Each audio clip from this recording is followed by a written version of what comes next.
I'm Plexi Cosplay. While ConCrunch may feel like a thing of the past and in-person conventions are on hold for the foreseeable future, I'm here to bring you your daily dose of that time crunch con feeling with this 1-hour cosplay build of Wonder Woman's Corset.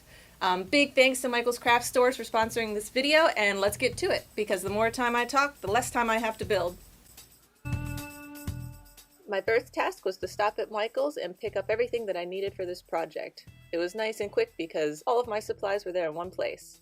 And then I printed off the templates I needed from Plexi Cosplay and began cutting my pattern. The reason that I chose a pre-made pattern for this build is because it's a speed build. We don't want to reinvent the wheel while trying to get something done in a short amount of time, so Kamui's patterns are the best for this. The bad part is they come in a ton of different shapes and pieces, so this tracing and cutting part is going to take quite some time.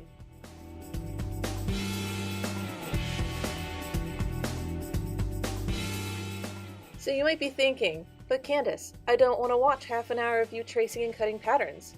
Fortunately for you, I interviewed some of my favorite cosplayers, and in the next few minutes, you're going to start seeing some interviews pop up on this screen, so you can watch me in real time making this speed build, while also getting a few tips, tricks, and maybe some secrets from the cosplayers who are out there right now, crafting, building, and living that cosplay dream.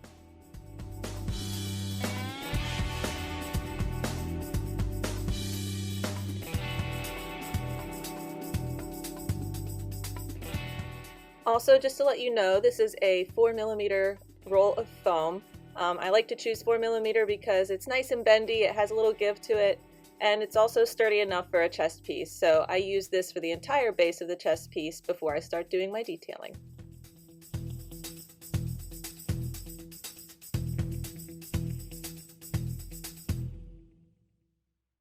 Plexi Cosplay, as you're watching the video of me below, probably cutting things for an endless amount of time, I've decided to cut away here for a little bit, and I'm going to interview some cosplayers, some of my favorite ones, and they're going to kind of reveal some of their maybe tips, tricks, maybe secrets. I just want to ask and get their feel for what they do in cosplay. So this is Moth Child. Her name is Haley. She's wonderful. You should look her up on Instagram. I am a huge fan. I've been a huge fan since, I think, before either of us, before she reached 10K, before I did much, and I don't know, I like to consider myself her personal cheerleader squad, so it's great. So hi, thanks for coming. Thank you for having me. No problem. So in my speed build, basically I am just crafting my butt off. There's no talking in that, so I want to ask you, whenever you begin a cosplay, you pick what you want to do, whatever the reasons. Typically, yours has a lot of armor in some fashion. But whenever you start armor, do you usually pattern it yourself? Do you start with a base? How do you kind of approach that? Or is it maybe dependent on time and resources? It's definitely time dependent. You know, most of the time I do allot myself like 3 to 4 months, especially if it's a big armor, and I'll take time when I first start to start patterning it all myself. But I actually have a project that I'm going to be starting on soon where I was like, I don't want to do that. And I found someone selling the patterns for like $30. So it's just totally dependent on pretty much time. Yeah, I would say about the same for me. If I can not have to reinvent the wheel for something, then I'm not going to. And there's so many good patterns out there that it's easy to modify them. But, you know, sometimes you get a cosplay that is clearly never going to be a shape that someone else has patterned, and you just, I don't know, go with the flow. You do a lot of it is something I haven't done much of, 3D printing. You incorporate that a lot into your cosplays, and it's fantastic. I don't even know. I think I tried to do Thingiverse or whatever that is, where you make your own 3Ds, and I just cannot seem to grasp it. It's been tough. So if somebody wanted to do 3D printing or add it in, what would be your recommendation for kind of breaking into that? So my first thing is, well, for me personally, I'm a very strict rules, regulations. I need things to follow. So I opened up Blender, and that has so many potentials and opportunities for possibility. I was just no, I can't do this. This is too much for me. There's not enough rules. There's not enough stuff telling me not to do certain things. Yeah. It's gone. I'm done. I really like using Fusion 360 for getting sort of the base of everything. Fusion 360 allows me to actually specifically choose the measurements for everything. I was able to choose I had, my printer is like right next to me in my bedroom. Oh, nice. But I was able to like specifically select like, oh, this is going on a 3/4 inch PVC pipe. I need it to be exactly this measurement so I can make it and know for sure that it's that. But I've also had some instances, actually, like these rotten little Diablo coins that I've been ranting and raving about on Instagram that have not been going well. Where like I made on one side, all of this is out of Fusion 360, and I saved the file and was able to actually import it to Blender and learn a little bit more through Blender and sort of understand what that program utilizes and how it works to create the other side with like this little skull and stuff. This is still a work in progress, but for me personally, Fusion 360 was sort of my starting point, and then I'm slowly trying to weave my way into other programs. Yeah, no, that's a good. I think I started with Blender, and it was absolutely a disaster. I could not figure out how somebody can take an idea and make it into something on there in any reasonable amount of time. So it's probably the same. It's a learning curve as with anything else, I guess. I'm on the very bottom of that curve. My thing too with like Blender, so Kamui Cosplay has what I'm assuming to be a marvelous video about it. I think when I opened it, it was like 30 to 45 minutes talking about like Benny, her husband, using Blender. And I remember like opening that on my phone going, that's really long. I'm not watching that right now. Yep. If I'd watched that and like actually tried to learn, I'm sure I would love it. But like, I ain't got time for that right now. Yep. Yeah, that's exactly how I feel. You have to like break it apart into more usable chunks, and it's a long video. That's kind of why I'm breaking up the video below. Needs to be in more usable chunks that are interesting. So I guess last thing, since making them all kind of quick, I wanted to ask you maybe your thoughts on cosplay. Like, why did you get into it? How do you feel right now in this different type of world? There's no conventions right now. There's no con crunch, and so just this speed build is about the crunchiest feeling that I've had in a while. But without all of that, are you motivated to make things? What's your next goals? Are you making something right now? I am. I'm currently working on another Diablo 4 sorceress outfit. This will be my second one because I'm a little obsessed with them. I've definitely found it harder to stay motivated without an actual date, an actual deadline, and an actual goal. I literally started on a staff that I should have started on like 3 weeks ago, yesterday, because I just kind of been like, why bother? Why order the things that I need? It looked wonderful though. Anyone who hasn't seen it, go to her page. It's got the 3D prints, the film, the everything. It's wonderful.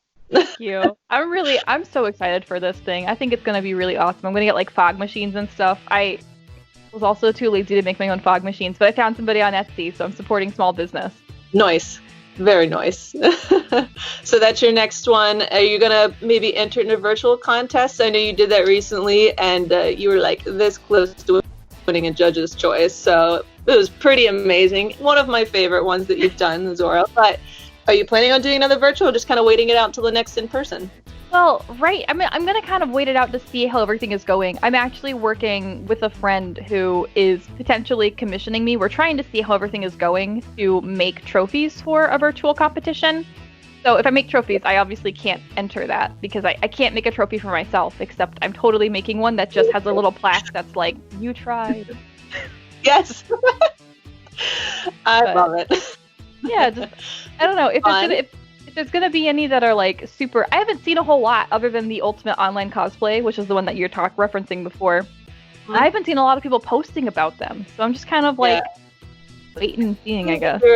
There, but it's not that one. I felt like was very well advertised, and so that was the easiest one for me to jump on. But the rest of them have been here and there, unless I'm really interested in a specific convention that I follow. Like, I don't know, kind of out there. But anyway, we'll tell people how they can find you. And then we'll wrap it up. Right. So you can find me on Facebook at Mothchild Cosplay and Creations. You can find me on Instagram at MothchildCC. And then I'm also on YouTube at Mothchild Cosplay and Creations. And I kind of have a TikTok, but not really. Not that it matters because apparently it's getting banned anyway. But Mothchild CC. I'm going to have to go check it out. Thank you for coming and talking to us about 3D prints, foam, all the good stuff. I appreciate it. Thank you. Yeah, thank you for having me. No problem.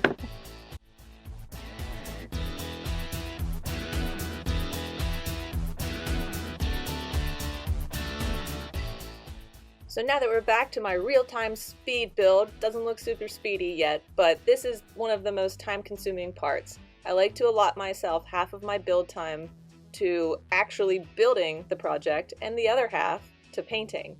Unfortunately, with so many pieces for this, the tracing, the cutting, the gluing took up a big chunk of this speed build.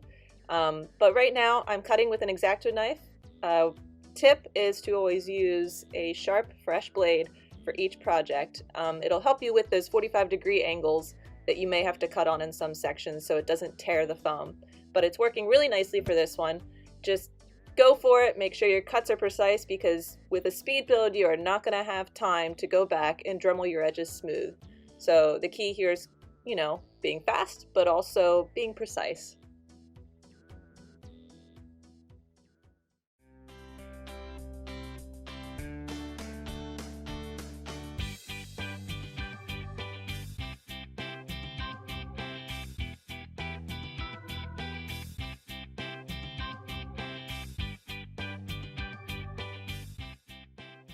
Yeah, I know this part is pretty boring to watch, so let me interject again and let you know exactly why I chose foam for this build. You may think Warbler could have been easier. All you have to do is heat everything up, melt it over a dress form to the shape that you want, and there you go, you've got your base. It would have been fast, but honestly, foam has been the choice for cosplayers here in the recent past, and it's for good reason. Foam is not only super cheap to get, but it's really easy to work with, it's comfortable to wear, and it's lightweight. These are all great things to have at one of those convention days where you're out on the floor for several hours. Warbler can poke and prod, and it's just generally uncomfortable. So foam's been my choice. I decided this would be the more likely of the materials that people would want to use for their builds, and thus that's why I chose it for this speed build.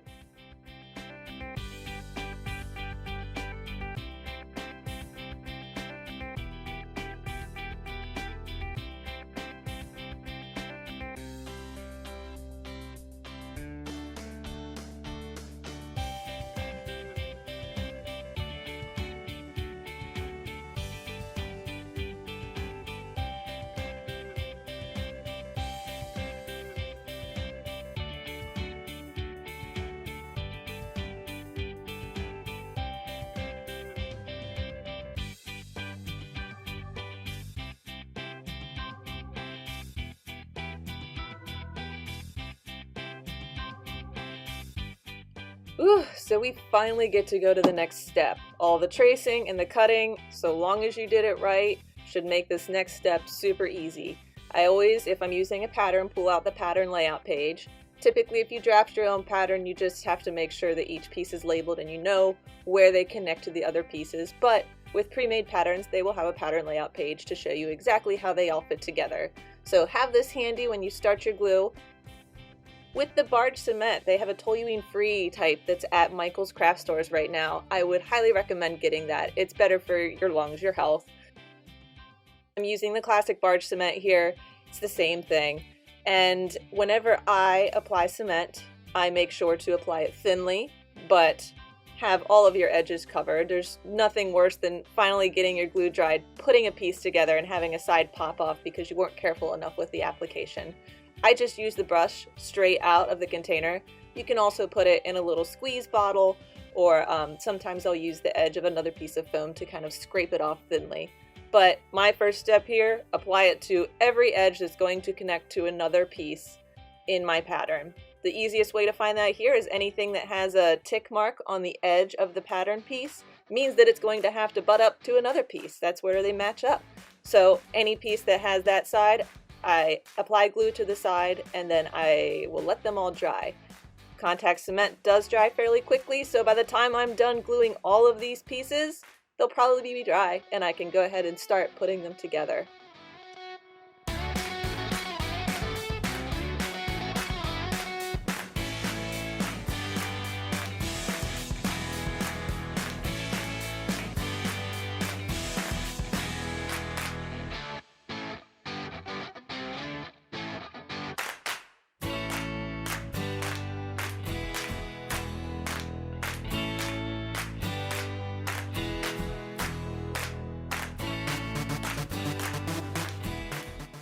Alright, so why does everyone use contact cement in cosplay?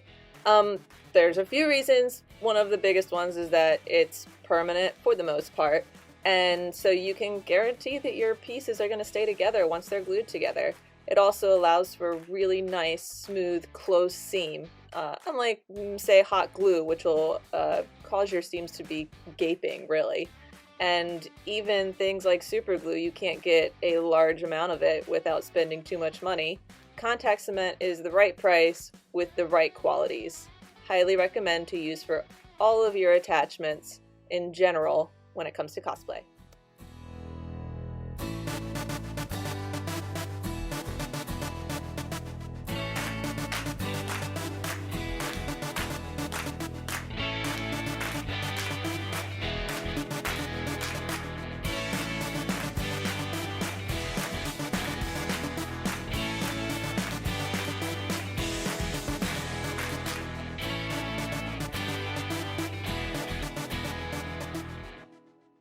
This is another cosplay interview with one of my favorites, Mr. Benson here. I've met him I think we met at Baltimore Comic Con. Yep. And him and his entire family actually were integral to me finishing that competition because it was my first one.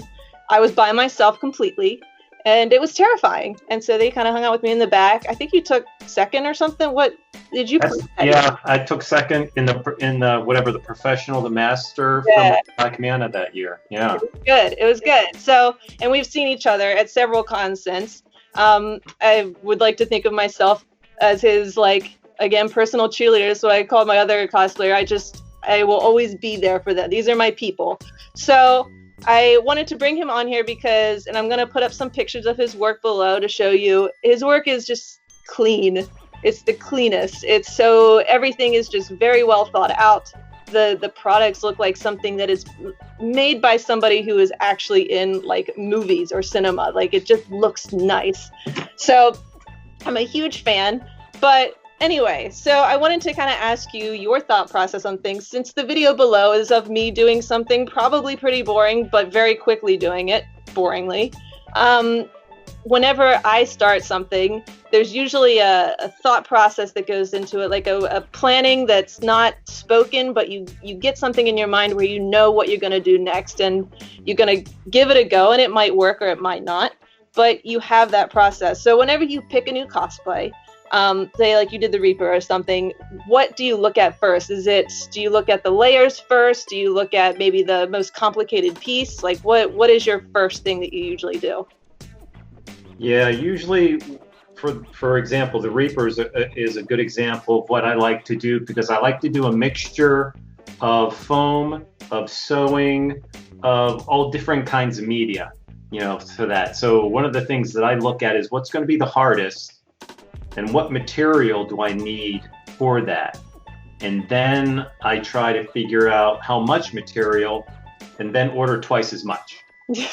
Always. Because there's a lot of R&D kind of thing. I mean, there's a few patterns that you can find online, but I like to do stuff that you might not have seen before. So there's very few patterns out there. For example, the jacket that I made for the Reaper, I just spitballed it. I had a pattern from when I made Gambit a few years ago, which is a big trench coat like that. So I just took that pattern and modified it. Yeah.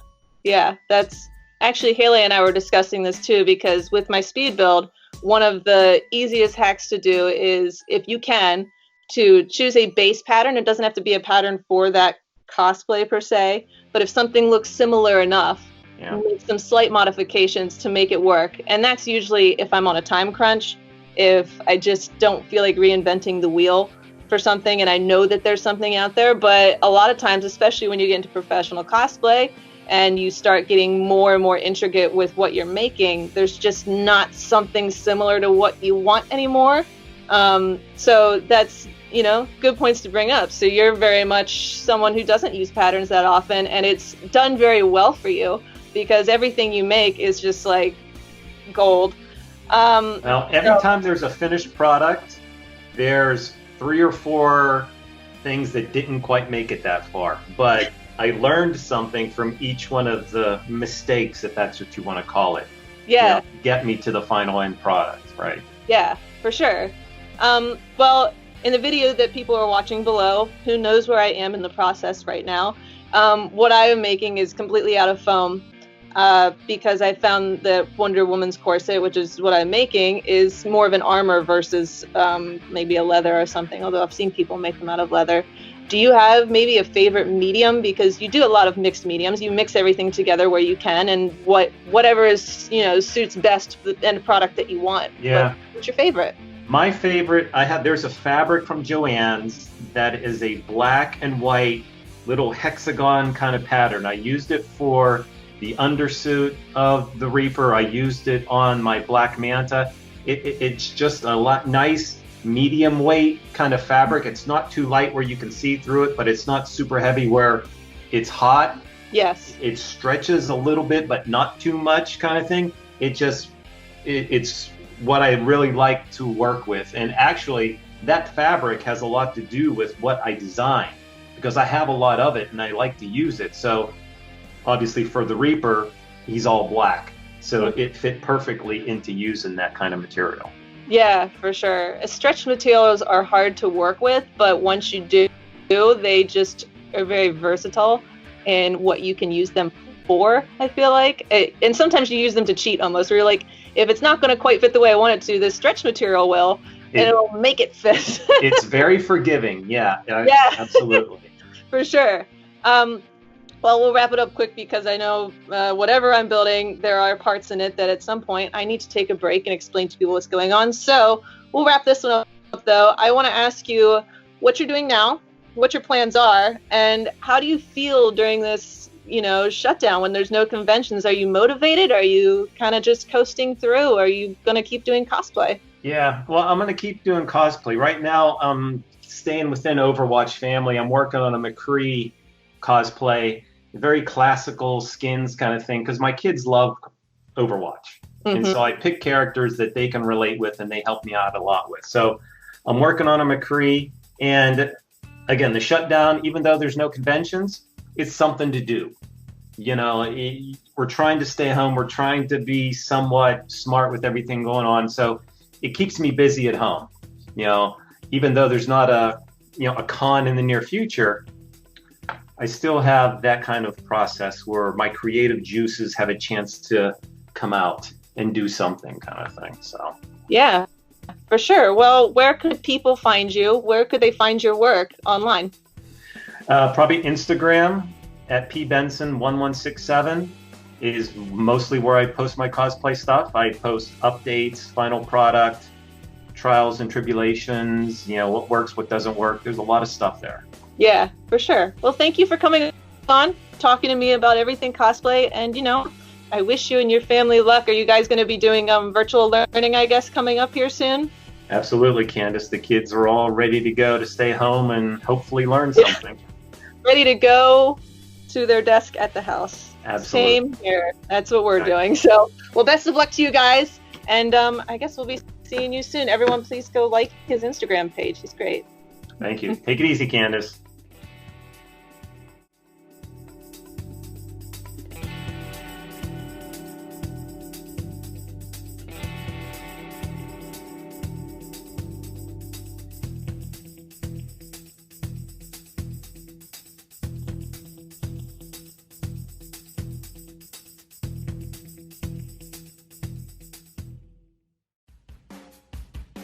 Now, what I should have thought about here as I was doing this was that I was going to have absolutely no time to Dremel or fill my seams. So a little bit more carefulness during this moment would have paid off better in the future with smoother seams. But at the time, I had this idea that I was going to fit everything I wanted to into this build. Anyway, the original idea here was that all of the red panels on Wonder Woman's corset was going to be made of 2mm foam or 1mm foam that you would overlay on top of your base. That would effectively kind of cover up these seams. Unfortunately, with only 1 hour of time for this speed build, I was not going to have enough time, and this was right about the moment where I realized that was the case. So the more you know.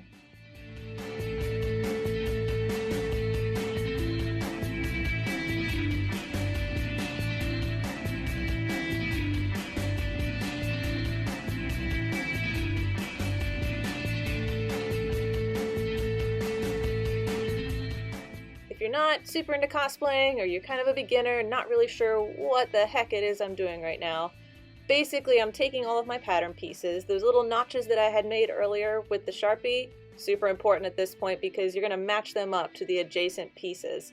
So I'm taking all of mine, matching them up at the little marks, and trying to get one corset made out of several tinier pieces. With a pre-made pattern, that's the goal here. You make a bunch of little pieces. When you put them together at these seams, it creates a new shape. And honestly, Kamui's done an amazing job. It's almost foolproof so long as you cut them out correctly. That's what I'm doing here. In the end, as you can see right now, I am planning for a back closure. So typically I'd probably use a zipper in the end, but you could use buckles, snaps, whatever. I really love zippers. They seem to be the best. But the way that I've set this up and the way that I've glued my pieces together, it will connect at the very back. If you're planning on doing your own dressing up, do it at the sides.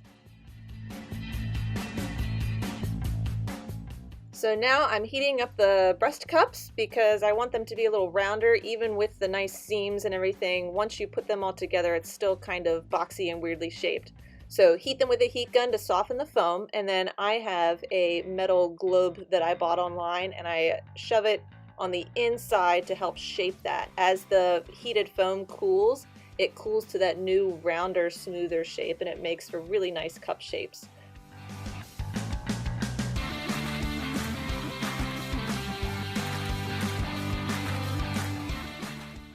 Okay, so after a short coffee break, I came back and it's time to put my corset on a mannequin. This helps whenever I'm doing my detail pieces to make sure they're really looking right whenever the corset is on a body of some sort. So I usually like to stick that on a dress form. You can get Singer sewing dress forms or really any mannequin base. Put it on there, and then this is where we're going to wing it. With a speed build, I don't have time to pattern more pieces or anything, so I take a look at what's underneath, put the foam on top, kind of trace what design I want, and then I'm going to cut it out straight from there.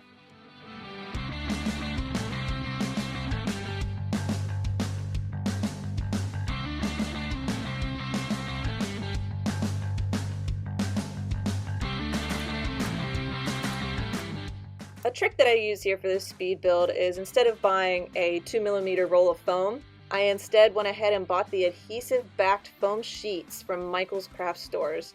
These are kind of like it's a foam sheet, but on the back is a sticker backing. So I won't have to mess with contact cement or other adhesives. I simply peel and stick. Makes it a lot nicer, especially for these detail over pieces. No more waiting, no more anything. It's about the best hack that I could tell you for details if you're trying to do something in a short period of time. You may have to go back afterwards and use a little bit of super glue once you put on a Plastidip primer, because it will kind of peel them off from the base. But that's really easy to do, takes just a few seconds. This is totally a worthwhile hack for a speed build.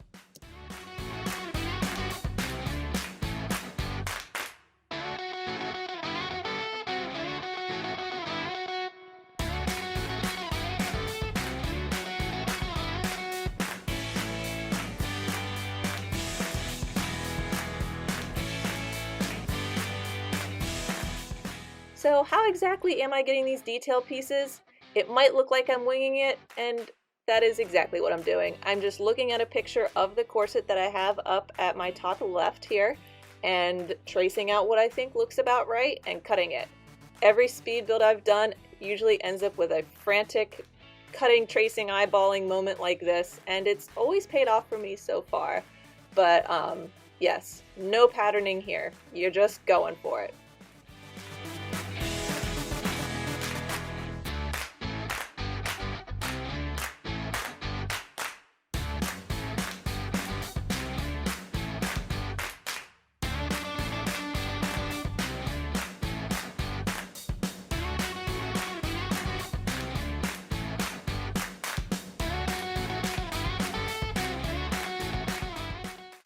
Hello.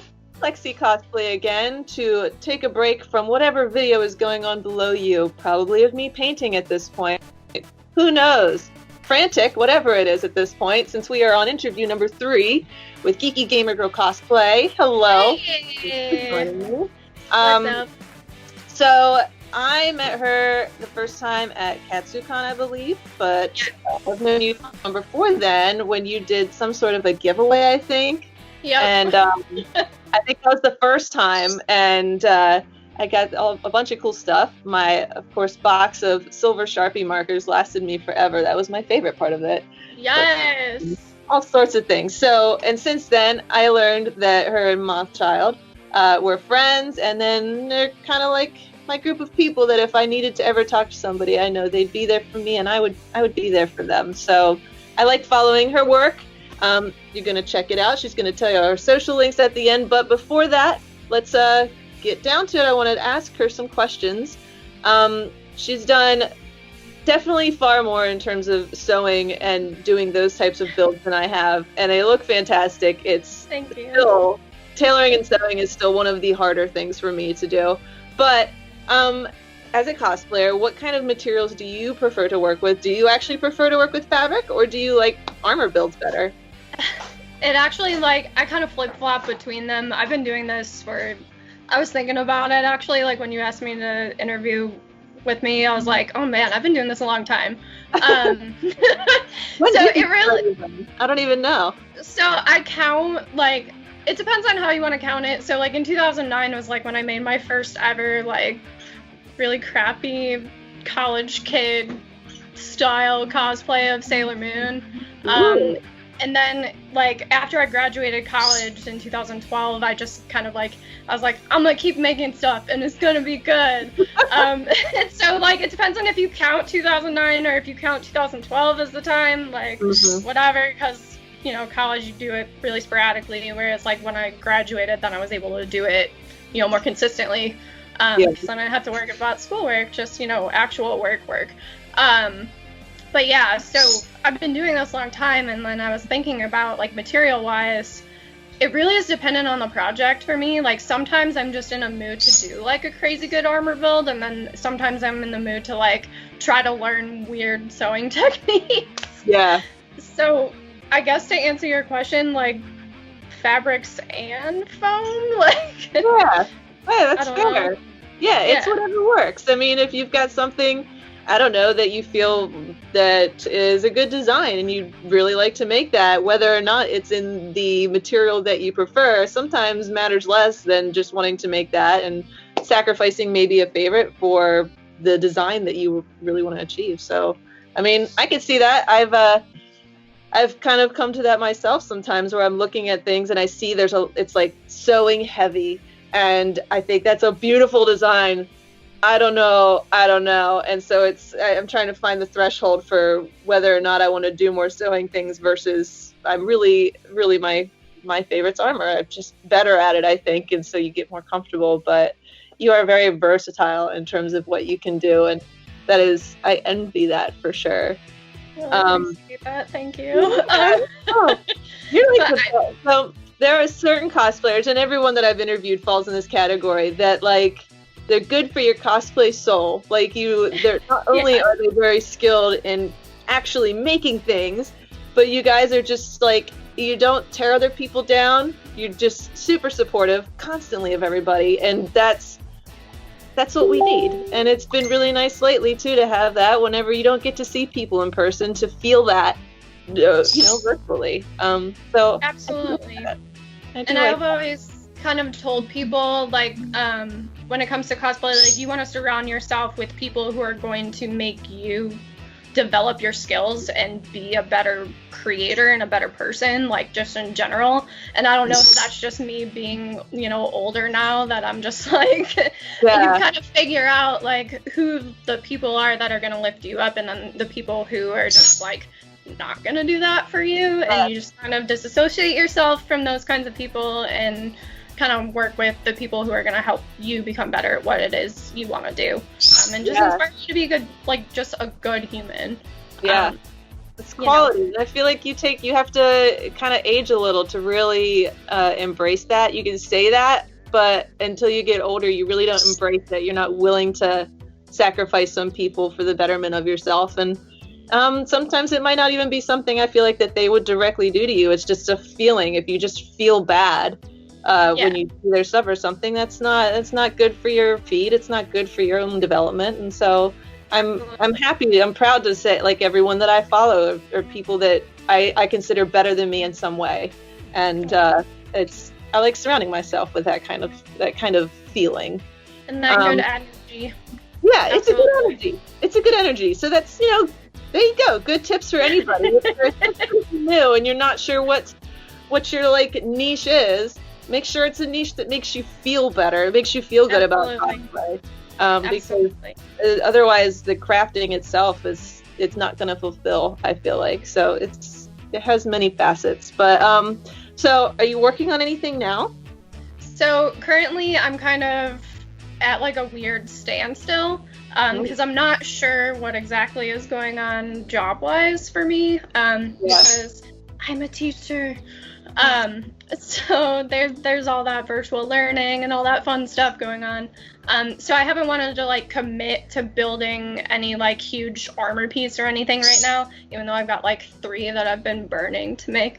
So I've just kind of been chipping away at. I designed like an original D&D Queen themed like dress and little prop pieces that go along with that. So I've been kind of working on just the sculpting of little dragons on my staff at this point. But that's, it's few and far between because right now I'm just, like I said, trying to get prepared for school related things. But Are really any of us prepared for it? It's no. going to be an experiment for us all.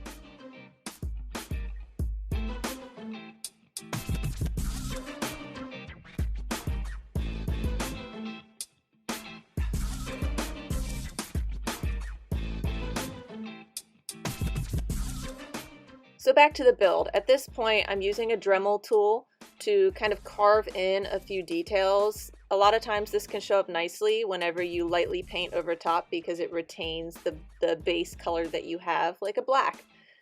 Whenever I ended up painting, as you'll see in the future, the paint went into the Dremel divots just because of the speed. But it was nice to have these then later to use as a guide for some detail painting in the end. So it helps give it a little more depth, honestly. It's worth your time.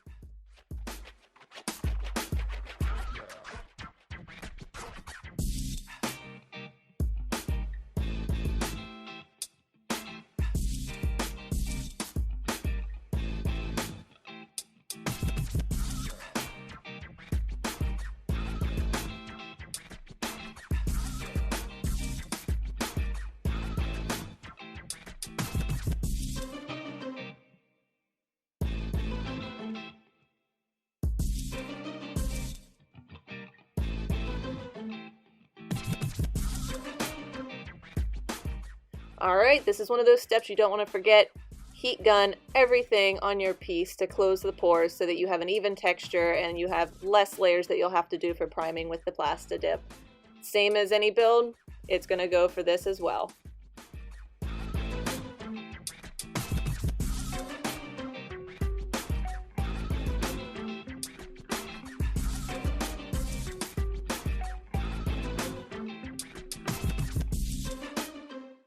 Plastidip time. For this, because it's a speed build, I don't have time for several layers of Plastidip. I only did about 1.5-ish layers. And Plastidip Craft can be found at Michael's stores, which is, again, super convenient. One stop and you can get it all. So that's what I'm using here. It's a rubberized coating and it makes the texture throughout your piece an even layer. And it makes your paintings look really nice on top of that as well.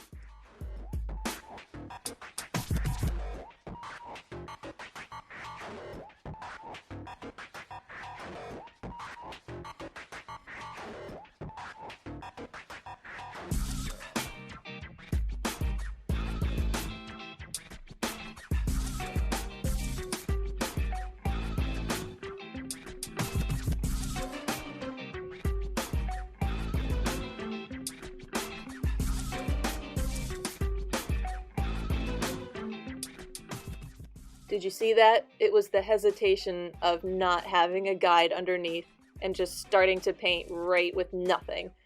It is a little mind-boggling, but that's exactly what you have to do in a speed build. There's no time to sit there and draw and guide. You just have to trust your instincts and go for it. It can be a really nice test of where you fall in your crafting abilities. See how comfortable you feel.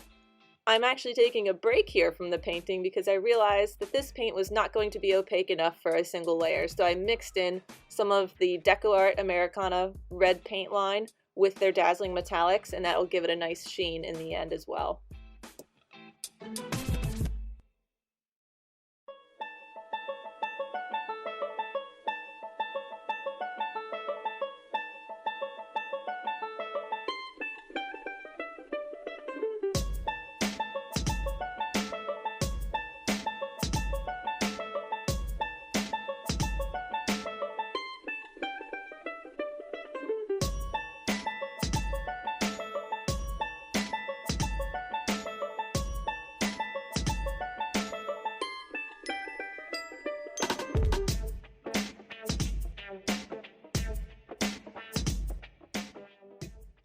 Something to note here is that I start with the red because what I'm doing is starting with the lowest level base. So you start with the lowest level, work your way up. The golds and the overlays are the highest layers. Start with the red, work to my golds, and that will help with the messiness. If you get messy on a base layer and get some on the top, then you're going to be covering it with your top layer in the end anyway. If you started with the top layers and worked your way down, it might not be so easy. So this has been the way that I've found that works best for me. Some people tape. You don't have time for taping with a speed build. And so best of luck. Choose what you think will work best for you.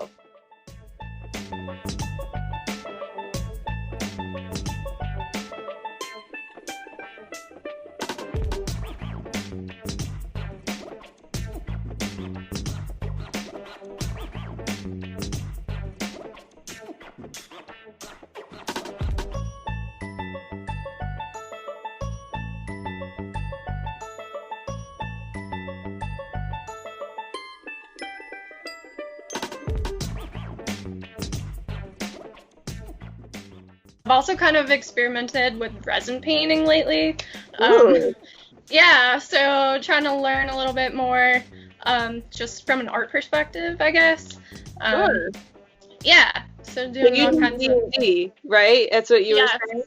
Yes, I do. I do D&D as well. A lot of people can relate. I think I tried it once, and I'm terrible at getting into character, so it's not quite my niche, but I did do Warcraft for a very long time, which is Yeah. nerdy. It's the same thing. It's still fantasy. You're good. You got your own character. I think with D&D, a lot of people are afraid to like do it wrong, but like you can't because it's your character and you've made it and they're however you want them to be, even in like, you know, that moment. Like there's like a thing called character bleed, we call it, where like you have part of yourself that kind of bleeds into your character and your character's like personality and whatnot, and like some people have a lot of character bleed and some people have a little bit, and that's okay.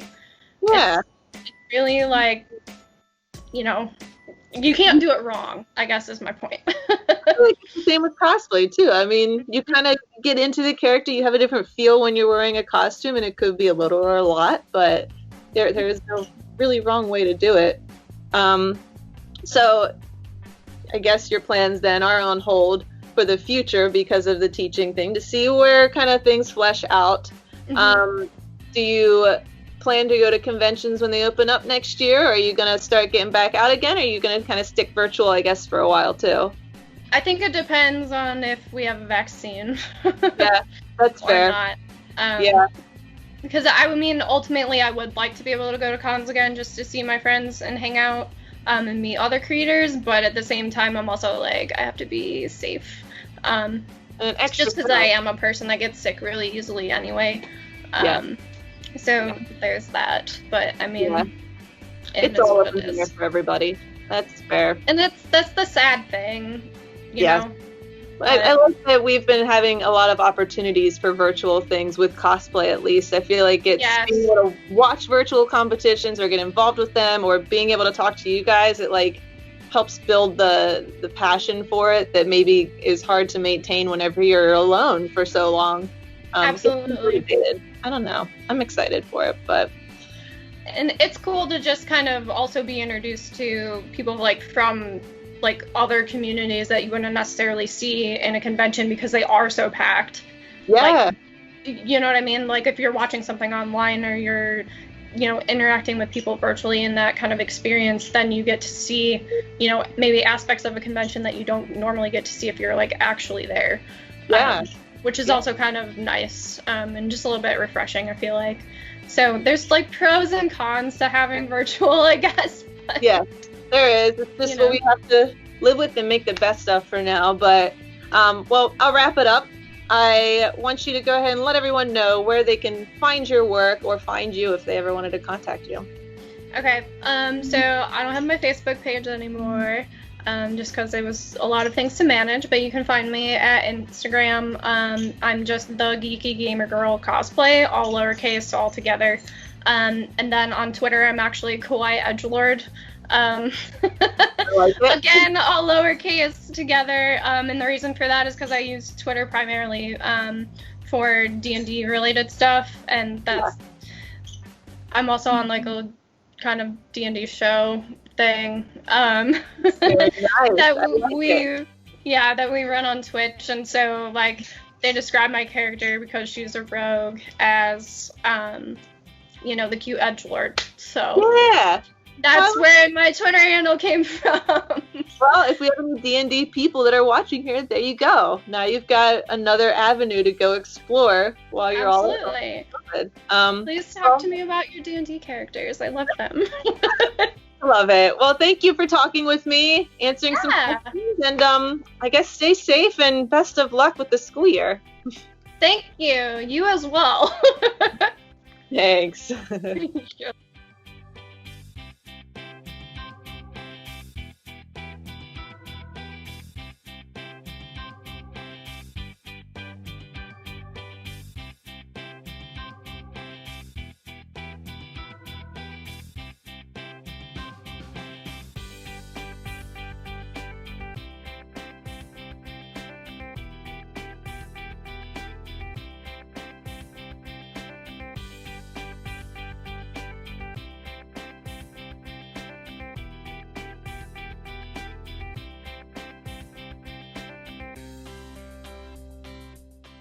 Alright guys, so we are coming down to the wire here. It's getting a little stressful. We can see the seams because I had no time to Dremel or fill, but it'll kind of be covered optical illusion style in the end. At this point is when I decided we're not having a back to this. So my red painting details stop at the sides so that you could have a good view from the front. We're just going to cover it with a cape in the back if we were to take this out in public, which we're not. So I'm finishing up the striping here, and it's looking alright. Honestly, I am pleased, a little surprised because this is not the way that I planned for this to go, but I'm happy with the results so far.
Typically, what I like to do is use a sponge and avoid the divots or any of the crevices that I have, and that gives more depth to the painting.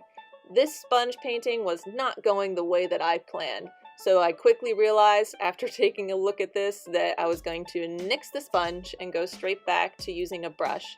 After I was done all of my painting, I just took a few seconds with a little bit of black paint that I mostly offloaded from a brush and got into all the corners to give more depth, highlight those layers that we've spent the time putting on.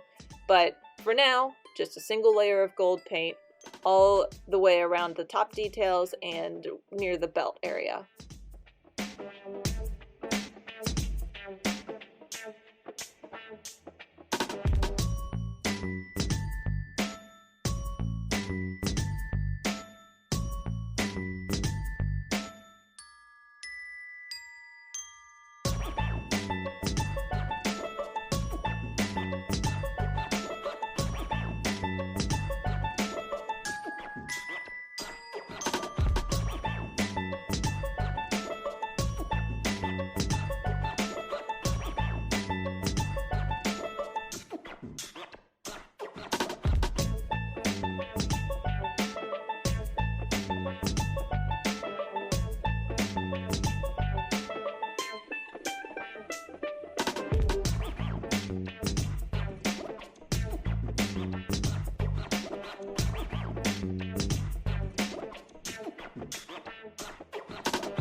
Let's have another convo here since it's getting kind of boring watching me paint. A lot of people really like my metallics. Like I said, what I usually do is sponge to leave the divots black, but you can also go back afterwards and add some shadows. After I'm done this base layer of gold, we don't just want to leave it a single flat gold color. You're going to go in and put some highlights, and you can use a stippling brush for that, or you can use a sponge. You're going to offload most of your paint, and that means putting some paint on your brush and then wiping most of it off, and I'll use a little tray or a plastic piece for that. And so you barely have any paint left on your stippling brush or your sponge, and then you just lightly do a layer over top of everything that you've done. This helps avoid any divots and cracks and keeps it to where the highlights are being highlighted where it makes sense.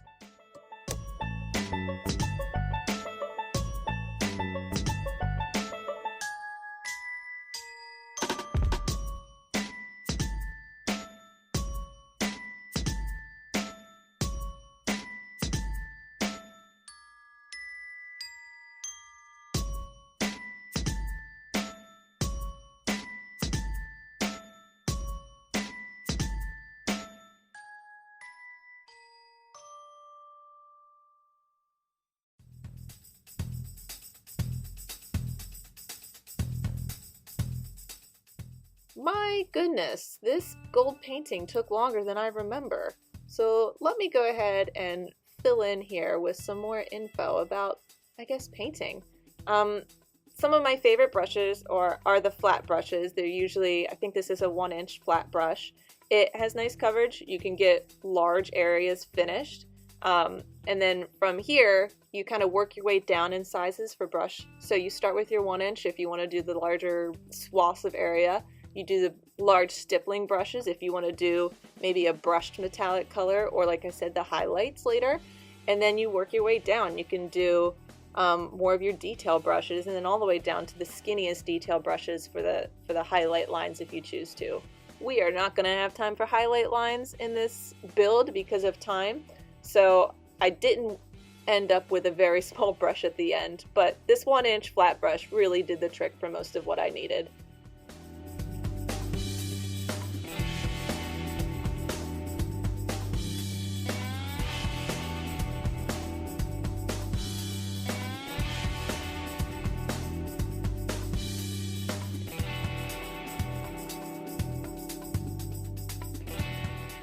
What I'm mixing in here is the gold color that I had, and also DecoArt has an extreme sheen line that you can find at Michael's. That is something that has a lot more shininess to it, and it would be perfect for highlights. So I picked a gold color that was slightly lighter than the gold base I was using, and I mixed it in a bit with the gold base so that it matched a little better.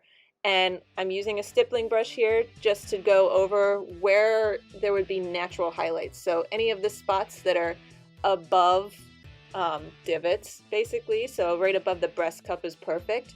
And it also helps cover a little bit more since I only got to do one layer of my base paint. But yeah, this is a light-handed texture technique because you don't want to smash a highlight into where a low light naturally would be. So just lightly go over all of the areas that would naturally be highlighted on an armor piece to help emphasize that highlight a little more.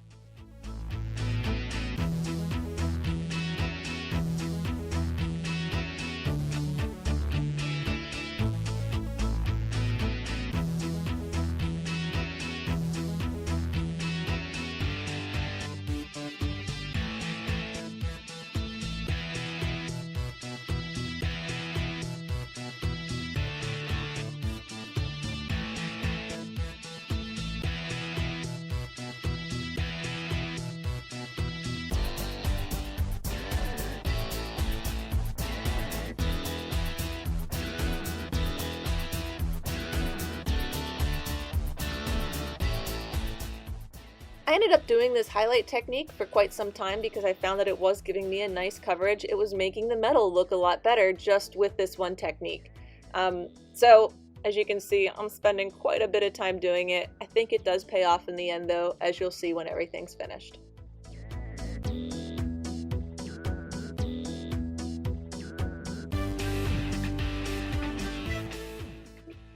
So now we're going to do the same thing with the reds. I'm mixing up what I think would be a lighter red color. I actually mixed in that extreme sheen goldish color with the red because her entire corset armor kind of has like a gold feel to it anyway. And I'm going to again go in where there's a natural highlight, so right above the breast cups. Honestly, if you look at a corset and you draw a heart shape from the sternum around the top of the breast cups, around the edges, and then down to the middle of the belt line, that's where I keep most of my highlights. That's where the light naturally hits, and it looks nice in the end.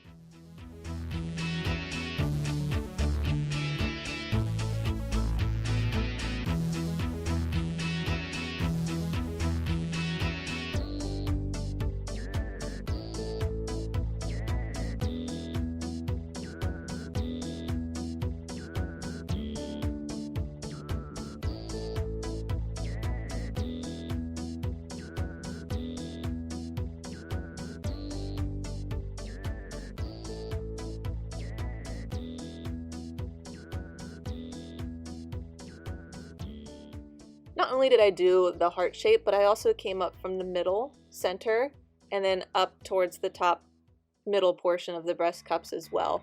It's, again, where the highlights naturally fall. And I really like how this technique ends up giving it more of a, I wouldn't say weathered look, but it just gives a lot of dimension. It makes it look like a real piece. It makes it look less flat, and that's what you need in your cosplay armor.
So as you can see me frantically in the background, now I'm mixing more of a low light, and we're going to do the same stippling technique, and I'm going underneath of the breast cups and where the low lights would naturally fall. If you're not really sure where highlights and lowlights fall, pick up your armor piece and put it in the light, and you'll be able to see exactly where highlights and lowlights would be. Follow that. You're just following the natural lighting and emphasizing it with more dimension with different colors of paint.